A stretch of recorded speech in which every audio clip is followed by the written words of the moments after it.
এই সংসদের বিভিন্ন পণ্য ক্রয়ে দ্রব্য ক্রয়ে ব্যাপক দুর্নীতি হয়েছে।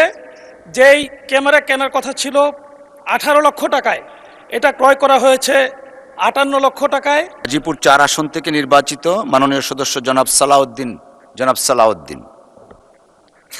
মাননীয় স্পিকার, আপনাকে ধন্যবাদ। আজকে আমি কথা বলতে চাচ্ছি লোডশেডিং নিয়ে।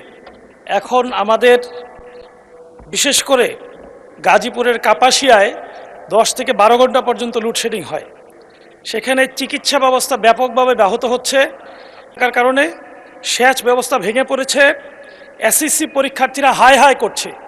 বিদ্যুতের সংকটের কারণে চতুর্দিকে যেই অবস্থা চলছে, এটা উত্তরণে আশু ব্যবস্থা গ্রহণ না করলে তারা ব্যাপকভাবে ক্ষতিগ্রস্ত হবে।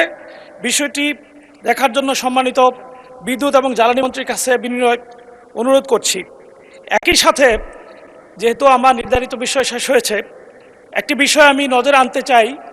আজকেই এটা নজরে এসেছে যে এই সংসদের বিভিন্ন পণ্য ক্রয়ে দ্রব্য ক্রয়ে ব্যাপক দুর্নীতি হয়েছে।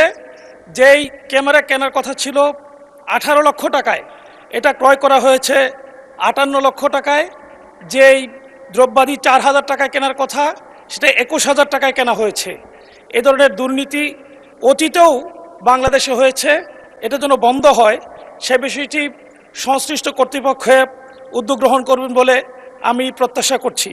একই সাথে আমি আমার এলাকার আরেকটি বিষয় নিয়ে কথা বলতে চাচ্ছি। আমার এলাকা গাজীপুর 4 কাপাসিয়ায় দ্বিতীয় সেন্ট মার্টিন খ্যাত পরিচিত ধাঁধারচর পর্যটনের জন্য একটি উপযোগী এলাকা। মাননীয় পর্যটন মন্ত্রী মহোদয়ের কাছে আমার আবেদন, যদি সুযোগ হয় সফর করে এই এলাকাকে বিশেষ পর্যটনের আওতায় নিয়ে আসার জন্য সরকারি বিশেষ উদ্যোগ গ্রহণ করা হবে।